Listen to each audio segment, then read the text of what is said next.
जय हिंद दोस्तों, स्वागत है आप लोगों का मैथ लीप यूट्यूब चैनल पर। आज मैं आप लोगों के समक्ष मैथ का कुछ महत्वपूर्ण प्रश्न लेकर के आया हूं, जो कि आपको यूपी कांस्टेबल भर्ती में काफ़ी हेल्प करेंगे। प्रश्न आपके सामने यहाँ देखिए। पहला प्रश्न देखिए, वह छोटी से छोटी संख्या जिसे 4, 5, 9 से विभाजित करने पर प्रत्येक बार शेषफल 2 प्राप्त होता है। कैसे आप इसको हल करेंगे? देखिए, जब कभी भी इस तरह का प्रश्न आए और कहे कि वह छोटी से छोटी संख्या, तो आपको समझ लेना है कि जो संख्या दिया गया है उसका हम एलसीएम निकालेंगे। तो यहाँ उद्देश्य क्या है हमारा, हम क्या करेंगे, यहाँ देखिए 4, 5, 9 का हम निकालेंगे लघुत्तम समापवर्त्य। तो निकाल लीजिए, 2 से काटिए, 2 दूना 4, ये नहीं कटेगा, ये नहीं कटेगा, उतार लीजिए। फिर 2 से काट दीजिए, 2 एकम 2, ये नहीं कटेगा, ये भी नहीं कटेगा। अब 3 से काटिए, इसको 1 उतार लीजिए, ये 5 नहीं कटेगा, ये 3 त्रिक का 9। अभी एक बार 3 से कट जाएगा, 1 उतार लीजिए, यहाँ 5, यहाँ 3 एकम 3। अब एक बार 5 से काट दीजिए, 1, 5 एकम 5 और फिर 1, सब लिख के नीचे 1 1 आ गया। अब इसका गुणा कर लेंगे, तो गुणा करिए। यहाँ देखिए गुणा करेंगे कितना होगा, ध्यान समझिएगा। 5 तियाँ 15, 15 तियाँ 45, 45 दूना 90, 90 दूना 180। तो यहाँ देखिए एलसीएम निकल गया। एलसीएम कितना निकल गया? 180। अब आपको बता दें कि देखिए, जब आप 4, 5 और 9 का एलसीएम निकाले हैं तो 180 आया है। इसका मतलब क्या है कि 4 से जब काटेंगे 180 का पूरा कट जाएगा।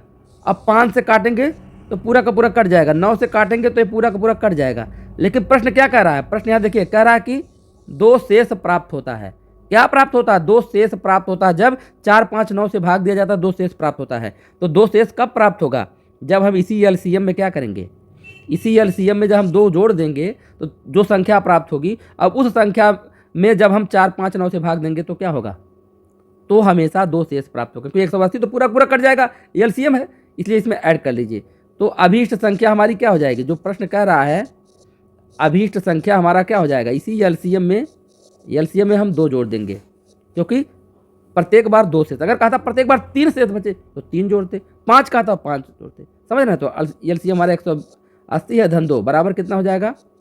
182। हमारा यही आंसर हो जाएगा। 182 देखते हैं तो हमारा यही भी विकल्प क्या हो जाता है? 182 मिल रहा है, यही हमारा विकल्प क्या हो जाता है? सही हो जाता है। अब आ जाइए दूसरा प्रश्न भी देख लीजिए। अब दूसरा प्रश्न देखिए, आपके सामने कह रहा है 758, 883 और 1383 को किस बड़ी से बड़ी संख्या से विभाजित करने पर प्रत्येक बार शेषफल 8 प्राप्त होता है। अब यहाँ समझिए, पहले वाले प्रश्न में आपने देखा था कि छोटी से छोटी संख्या की बात हो रही थी, तो हमने क्या लिया था? एलसीएम लिया था। यहाँ देखिए बड़ी से बड़ी संख्या की बात होगी तो आपको क्या लेना होगा? एचसीएफ लेना होगा। क्या लेना होगा? एचसीएफ, यानी महत्तम समापवर्तक लेना होगा। बात समझिए।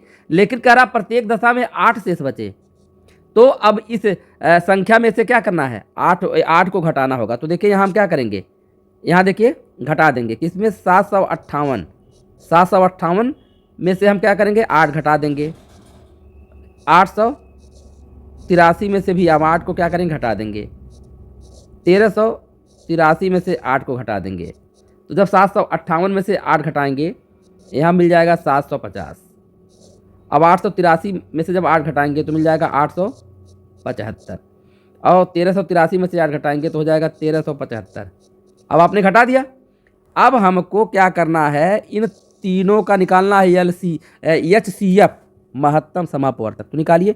पहले हम क्या करें, इससे भाग जैसे निकालेंगे, जो भाग देंगे तो फिर जब पूरी भाग कट जाएगी और जो भाजक होगा उससे फिर इसमें हम भाग कर देखेंगे। तो चलिए करते हैं। तो देखिए 875 है, 875 में हम 750 से भाग देंगे, तो 750 से भाग देंगे तो एक बार में भाग जाएगी 750। घटा देंगे, यहाँ 5 मिल जाएगा। 7 में से 5 घटाएंगे 2 मिल जाएगा। 8 में 7 घटाएंगे 1 मिल जाएगा। फिर अब इस 125 से हम किसको काटेंगे? इस 750 को काटेंगे। यही तरीका होता है। 6 बार भाग जाएगी। 6 5 है 30 के 0, हासिल 3, 6 दूना 12, 3 15 के 5, 6 का नाम 6 एक 7, 750 देखिए पूरा कट गया। तो देखिए 125 ही है। अब 125 से 1375 में भी क्या करेंगे? हम भाग देंगे, देखेंगे पूरा, क्योंकि अंतिम जो भाजक होता है वही होता है में से। तो अब देखिए 125 से करने में 125 हो जाएगा। घटा देंगे, 7 में से 5 गया 2, और यहाँ पर 3 में से 2 गया 1, यहाँ कुछ नहीं बचेगा, 5 उतारेंगे, फिर एक बार में हम लेकर चले जाएंगे, पूरा पूरा भाग हमारा कट गया। तो अंतिम भाजक हमारा क्या 125 है, तो हमारा यहाँ में से कितना हो जाएगा, में से हो जाएगा 125, और यही हमारा क्या हो जाएगा, आंसर हो जाएगा। आइए विकल्प में देखते हैं, तो हमारा यही सी विकल्प क्या हो जाता है, सही हो जाता है। तो आपको बता दूं कि यह जो प्रश्न मैंने दोनों तरीके से बताए, एक एलसीएम वाला, एक एचसीएफ वाला, बड़ा महत्वपूर्ण है, बहुत एग्जाम में पूछा जाता है। तो इस पर थोड़ा धारणा अपना बना लीजिए, कॉन्सेप्ट बना लीजिए कि कैसे लगाना है। आशा करता हूं वीडियो पसंद आएगा, लाइक करिएगा, शेयर करिएगा, सब्सक्राइब करिएगा। धन्यवाद।